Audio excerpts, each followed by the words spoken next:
Niadtong Bendita sa Lukay, gihisgutan ang pasyon sad sa Ginoo, sumala ni San Mateo, niya karon sumala ni San Juan. Pulos ni sila mga eyewitnesses. Niya kani si San Juan nga nagsuwat aning ato karong ebanghelyo or pasyon, nikuyog yun siya ni Maria didto sa tiilan sa krus, o didto gibili ni Hesus ang iyang mama. Ningon siya, kini ang imong inahan.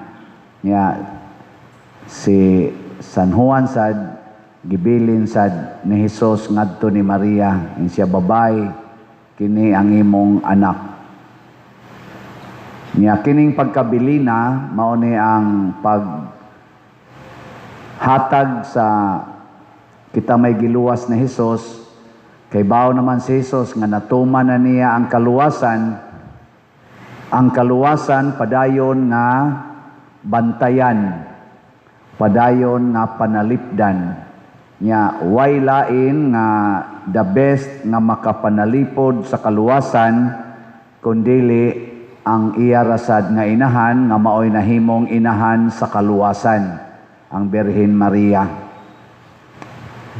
Tige lingiyay mong tupad ing na nagpuyo pas Maria sa inyo. Kay pagbili ni Hesus, ni puyo man des Maria tipon sa tinunan. Karon ni puyo pas Maria sa inyo. Kung magsigi og rosaryo ang usa ka tawo, kanang santos nga rosaryo mo ginay first and the best devotion ni Mama Mary para magpabilin siya nato. Nya kung ang usa ka pamilya magrosaryo gyud, kanang pamilyaha protektahan ni Maria. Ang kaluwasan naa anang maong pamilya. Kung ang usa ka opisina magrosaryo gyud, naa sa diha si Maria. Ang usa ka parokya magrosaryo gyud. Salamat sa Ginoo kay naagi magsigi grosaryo dinhi sa ato alas 5 buntag. Naayo usahay batan og tingog, minaw ko dito sa babaw, nya nasa usahay tiwasonon og tingog. Pero sige lang, rosaryo gyud. Kana ni asa dinhi si Maria. So mo nay una. Ikaduha, si Jesus nangandoy gyud nga kita mahimong sama niya. Mahimo sad nga manluluwas sa katawhan. Gilingiya na sa di mong tupad. Lingiya ba? Ing na luwas ako sa akong utang. Ing na ka no? Ana, ang tupad niyo ba? Luwas ako. Kasagaran nato karon panahon na ba? Mga isipan. Dili ganahan nga muantos aron maluwas ang problema or kahimtang sa usa ka tawo. Mao bitaw na nga gubot kay rong kalibutan labi na din sa tong nasod kay mga isipan mag-iyahay og luwas sa iyang kaugalingon. Nya kanusa man ta murag kunuhay magkahiusa-hiusa kun ang katalagman muigo na nato. Karon amot na pa ba kayo ng hatag rog bugas dito sa Mulaw, Kabadyangan, Tamiyaw? Napa? O ano no? Ano man to sa unang gapanon man to nga to?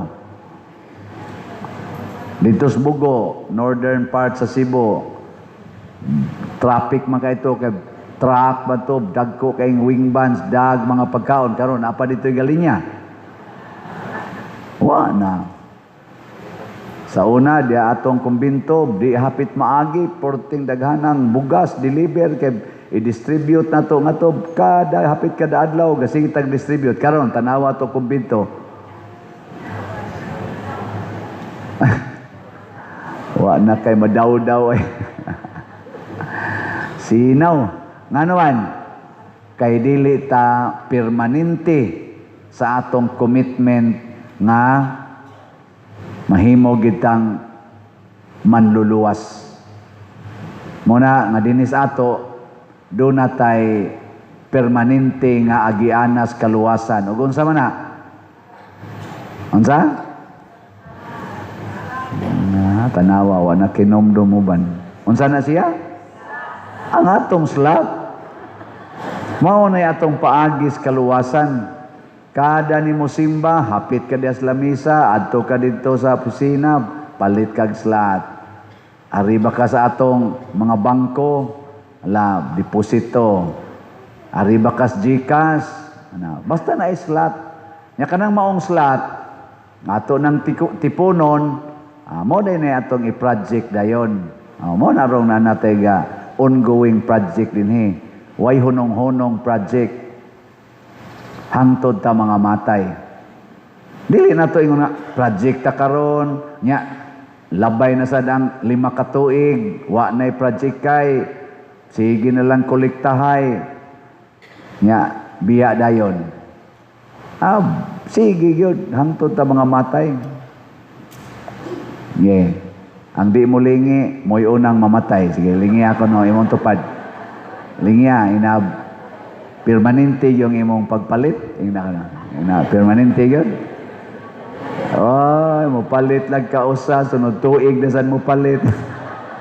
Ayaw na Mo na kining kasakit ni Kristo, wa ni niya gihunong pagkahuman dito sa Golgota. Katong pag-ingon niya, natapos na. Wa matapos. Kada adlaw gisigihag balik-balik gikan adto hangtod karon pinaagi nining santos nga Eucharistia. Kada nato sa ulog sa misa matud pa ni San Pablo. Kada nato sa ulog sa misa, kada nato inom anang bino, kaon anang consecrated host, atong gibuhi ang kamatayo ni Kristo sa cross. Nya kay gibuhi man kanunay, kita sad gipahinumduman sa tapag-ambit kanunay. Ug mao na ang atong himuon karong taod-taod ang veneration of the cross. Mo nay atong pagduol niya, ang atong paghikap or paghalok niya ng cross. Mao nay pag-angkon nga ako gusto kong muantos para sa uban. Naamsan nato'y kusog kayong muantos para sa siyang kaugalingon. Kasakit anang imong ibton, imong kilay, pero muantos yung ibot kilay, kaya para lang yun marang-arang iyang now. Kasakit anang hasol man ang magpariban sa buhok, kanang pakolor sa buhok, dugay na mahuman, sigihan mo anag sa puston-puston pa ng inyong diha. Sige pa mo, pandung-pandungan pa mo anang murag helmet nga dako kayo. Nya inighuman paugahon na sad bira-birahon magyango-yango sang ana-ana. Pero antoson lang yun para siyang kaugalingon. Nindot man ang pagantosa pero mas nindot kinang moantos ka para sa uban. Kana gyud mo pinakanindot. Ayaw nang antos para sa imong kaugalingon lang. Antos way tug kay magnegosyo gyud, manindag gyud. Antos mo adtog abroad kay para gyud makakwartag dako-dako para naman sa imong kaugalingon. Pwede gina magnegosyo ka kay para sa imong silingan. Labi na gyud adtong mga way trabaho kadtong mga manuyupay, tong sige lag standby, imo sa to silang bahinan. Ana ba? Mo abroad ka kay para sa imong mga silingan nga wa gyud tawo mga pangita. Alang sige lingkod-lingkod pasinaw anang bangko.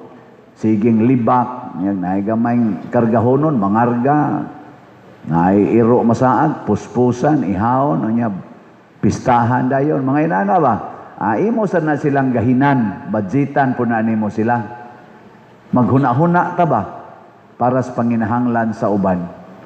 Ug ang panginahanglan sa hustisya, panginahanglan sa kamatuuran, panginahanglan sa atong nasod ron nga masumpo ning korupsyon kining mga kawatan, sumuantos ta pagbarog sa kamatuoran para mahunong na at least din hinato mahunong ang kabakakon. Muantos ta nga di kita mangawat bisag kinagamyang butang aron masumpo ang pagkakawatan ining mga banggiitang kawatan nato nga nindot kayog mga sakyanan, nindot kayog mga sinina. Karon dagko na tong sipyat kita mga Pilipinos, kita ganitag siga kayog mata, bulingon kayog ay pasudla kay mangawat na. Oy, gamay ra kay nagkawaton o sa laptop o sa cellphone, mao ra ni kawaton ana. Kana gyud na nagbarong, kanang nagbarong. Ana, kanang nindot kay mga kurbata, ana diha, nindot kay sakyanan, kana mo'y peligro kay kawatana, kay nga naman millions, billions, trillions ang kawaton ana. Arang-arang paning na nagsutana. Kay kana raman sa mga lata nga kolekta mo'y among pwedeng kawaton. Arang-arang lang ni Jotay. Kana sila kay mga binandol yun, isod pagmalita, tag sa kabandol, gikan pag nag Central Bank. Nganos kang girili sa Central Bank, wa maging moagig amla. No? Nganong wa moagig amla? Kadtong malita-malitang kwarta. Naunta, bisag mo withdraw ka, hoy, kamo mga bankers, paminaw mo, strictar ba kayo mo stricto? Mo withdraw lang ka og 100,000, 50,000 mo deposit kag ingon anang amount ta labi na 500,000 purting daghanang documentation pangitaon. Nganong na-release man tong trillions, billions panood pagmalita? Anong wa may amla nga ni report ato? Wa to moagig bangko. Diin man dito gihimong kwartahan. Niagi gitog Central Bank kay wa may laeng ga manufacture og kwarta ang Central Bank man. Sa ato pa, wa mo palag kay nikunay sa kabakakon o sa pagkakawatan. Mao na kita karon na muduol ni Hesus og kawatan kay na Lord, paambita ko sa imong pagkabuutan, din agyog ko mangawat. Basta makuha na to na akong katapusan ditong akong kawatonon. Maura dahil gyapon sa aran na dahil gyapon. Ay, ayaw na. Mana, garon. Katapusan na garon. Na mga bisyo na to. Muna, grabe ang kasakit ni Jesus o ang iyang kamatayon. Gihikawan siya sa hustisya. Mausad na ang kinabuhi sa manluluwas. Hikawan ta sa hustisya. Gitaral siya sa cross ngadto sa hukmanan nga siya rang usa. Hasta gani ang iya mga suod nga higala, midagan, og milimod kaniya, labi na gyud si Pedro. Tigbas-tigbas pas Pedro atong malko, tagak, pangdunggan. Unya dito, pag-abot na sa saktong panahon, dilioy di ay. Mausa na kita. Muna, dili na to pasagdan ang atong isig katao nga magkalisod. Di na to pasagdan ang katilingban nga mag-antos tungod nato. Nya, sugda nato ang pagpalambo sa kamatuuran, gugma, hustisya, o kaangayan. Og mao ni ang ato karong pangayoon sa Ginoo.